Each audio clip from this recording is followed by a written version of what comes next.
Assalamualaikum warahmatullahi wabarakatuh. Alhamdulillahi bini'matihi tatimmus shalihat.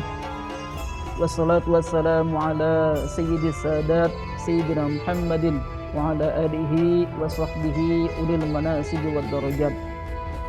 Para pemirsa yang dimuliakan Allah, ada 3 sikap manusia dalam memandang kenikmatan dunia. Pertama, mereka yang memandang kehidupan dunia sebagai tujuan hidup. Allah berfirman dalam surat Al-A'la ayat 16, Bal tu'sirunal hayatad dunya, sedangkan kamu memilih kehidupan dunia. Mereka adalah orang-orang yang mengisi hari-harinya dengan mencari dan mengumpulkan harta.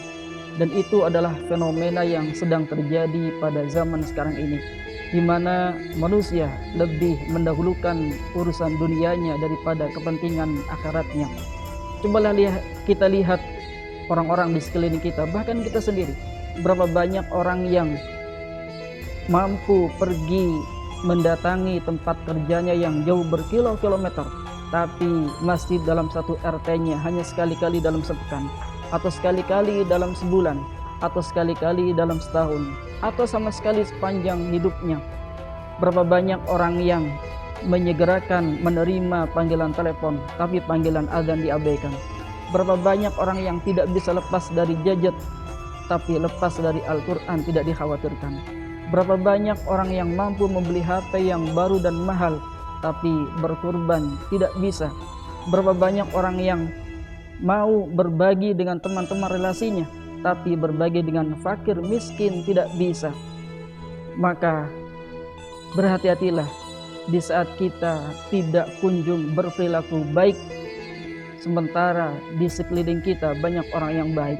Di saat kita tidak kunjung bangun subuh, sementara teman-teman kita sudah biasa dengan sholat tahajud. Di saat kita tidak kunjung baik bacaan Quran kita, sementara teman-teman kita sudah biasa bolak-balik menghatamkannya. Karena menurut Imam Malik bin Dinar, cukuplah orang dikatakan buruk dan merugi di saat dia tidak bisa menjadi orang soleh, sementara dia dikelilingi oleh orang-orang yang soleh. Pemirsa yang dimuliakan Allah, yang kedua adalah mereka yang memandang dunia sebagai sesuatu yang tercela dan hina. Mereka berpegangan dengan firman Allah, wal akhiratu khairu wa abqa, sedangkan akhirat itu lebih baik dan lebih utama. Mereka adalah orang-orang yang mengisi hari-harinya dengan memperbaiki diri dan perbaikan. Mereka adalah orang-orang yang menghiasi hari-harinya dengan muhasabah, mengintrospeksi diri. Apakah hari ini lebih baik daripada hari kemarin? Apakah besok bisa lebih baik daripada hari ini? Apakah lisan dia sudah terjaga? Apakah amal dia sudah amanah? Mereka menganggap bahwasanya dunia itu bukanlah kenikmatan. Dunia itu hanya sebatas mata. Wa farihu bil hayatid dunya wa mal hayatud dunya fil akhirati illa mata. Mereka gembira dengan kehidupan dunia, sementara tidaklah kehidupan dunia dibandingkan akhirat kecuali mata. Apa itu mata? Ma tumatta'u bihi qalilan tsumma yafna. Sesuatu yang dibuat senang-senang secara sebentar kemudian sirna. Pakaian yang kita kenakan hari ini beberapa tahun kemudian akan rusak, akan kita buang. Kendaraan yang kita pakai hari ini beberapa tahun kemudian akan rusak, akan kita ganti. Begitupun rumah yang kita tempati beberapa tahun kemudian akan rusak dan akan kita renovasi. Wa mal hayatud dunya illa mata'ul ghurur. Tidaklah kehidupan dunia kecuali kesenangan-kesenangan yang menipu. Mungkin hari ini kita dimanjakannya, besok bisa jadi kita diperdayakannya. Qul mata'ud dunya qalil wal akhiratu khairul liman ittaqa.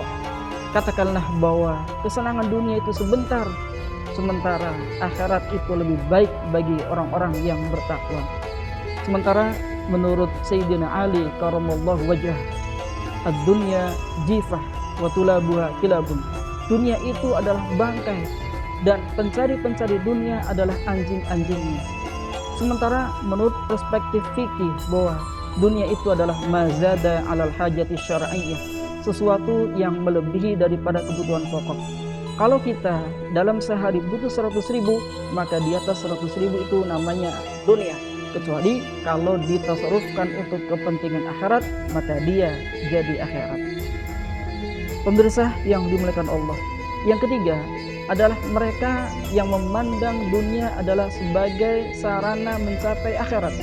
Akhirat adalah tujuan utama, tapi bukan berarti meninggalkan dunia. Mereka berpegang teguh dengan firman Allah dalam surat An-Nisa ayat 9, wal yakhshal ladina law taraku min khalfihim dzurriyyatan di'afan khafu 'alaihim, dan hendaklah mereka takut kepada Allah orang-orang yang meninggalkan keturunan-keturunan yang lemah di belakang mereka, yang mereka mengkhawatirkan akan kesejahteraan mereka.